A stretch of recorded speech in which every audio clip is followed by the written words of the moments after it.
আজকের রেসিপি হচ্ছে মাটার পুরি। আমরা আলু পুরি ডাল পুরি তো অনেক খেয়েছি, আজকে তৈরি করে দেখাবো এই মাটার পুরি। এই পুরি একবার বানিয়ে খেলে আলু পুরি আর ডাল পুরির কথা ভুলেই যাবেন। তো প্রথমেই আমরা নিয়ে নিব মাটার, সেদ্ধ করা মাটার নিয়ে নিব একটি ব্লেন্ডারের জারে। এর উপরে দিয়ে দিব আমরা কুচি করে কাটা পেঁয়াজ, এরপর দিয়ে দিব আমরা কাঁচামরিচ। কাঁচামরিচকে আমি কুচি করে কেটে নিয়েছি। এরপর দিয়ে দিব আমরা রসুন, 1 পিস রসুন দিয়ে দিব। এরপর দিয়ে দিব ধনিয়া পাতা কুচি করে কাটা। তারপর দিয়ে দিব আমরা লবণ একদম স্বাদ মতো। তারপর এই সবগুলোকে একসাথে আমরা ভালোভাবে ব্লেন্ড করব, যতক্ষণ পর্যন্ত এটি একটি স্মুথ মিক্সচার না হয়ে যায়। দেখতেই পাচ্ছেন আমার ব্লেন্ড করা হয়ে গেছে।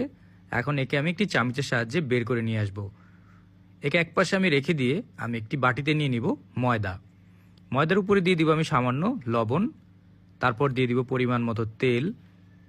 এরপর এই সবগুলোকে আমি একসাথে ভালোভাবে মিক্স করে নিব। আপনারা কে কোথা থেকে আমার এই ভিডিওটি দেখছেন অবশ্যই কমেন্ট করে জানাবেন। আমি আপনাদের সবার কমেন্টের উত্তর দিব, কারণ আপনাদের কমেন্ট পড়তে আমার অনেক ভালো লাগে। এখন দিয়ে দিব পানি। আমি অল্প অল্প করে পানি মিক্স করে আমরা একটি নরম সফট ডো তৈরি করে নিব। এই সফট ডো থেকে আমাদের পুরি তৈরি হবে। তো অবশ্যই ডোটি সফট হতে হবে, অনেক বেশি শক্ত যাতে না হয়ে যায়। আর অনেক বেশি শক্ত হয়ে গেলে সামান্য পানি দিয়ে নেবেন, আর অনেক বেশি নরম হয়ে গেলে সামান্য ময়দা ব্যবহার করে ডোকে ঠিক করে নিতে পারেন। তো আমার ডো তৈরি হয়ে গেছে। এখন আমি এর উপর একটি প্লেট দিয়ে রেস্টে রেখে দেব 5 মিনিটের মতো। 5 মিনিট রেস্ট করা হয়ে গেলেই আমরা আমাদের ডোটিকে নিয়ে রুটি তৈরি করা শুরু করব। তার আগে হাত দিয়ে সামান্য একটু মেখে নেব। এরপর ছোট একটি অংশ আমি এর থেকে ছিঁড়ে নিয়ে হাতের সাহায্যে একটি পুরি তৈরি করব, কোনো রকম বেলুনির সাহায্য ছাড়াই। তো দেখতে পাচ্ছেন আমি কিভাবে একে পুরি তৈরি করছি। হাত দিয়ে চেপে চেপে আমি একে বেলে নিলাম। এরপর এর ভিতরে আমি দিয়ে দিলাম মটরের মিক্সচার। এখন ভালোভাবে একে বন্ধ করে দিতে হবে। এরপর হাতের সাহায্যে আবার চেপে চেপে আমি পুরির মতো বানিয়ে নিলাম। খেয়াল রাখতে হবে যাতে ভালোভাবে চারিপাশ বন্ধ থাকে, তা না হলে গরম তেলে ভিতরে স্টাফিং বের হয়ে আসবে। এরপর সামান্য ময়দা উপরে দিয়ে আমি বেলুনির সাহায্যে হালকা বেলে নিলাম।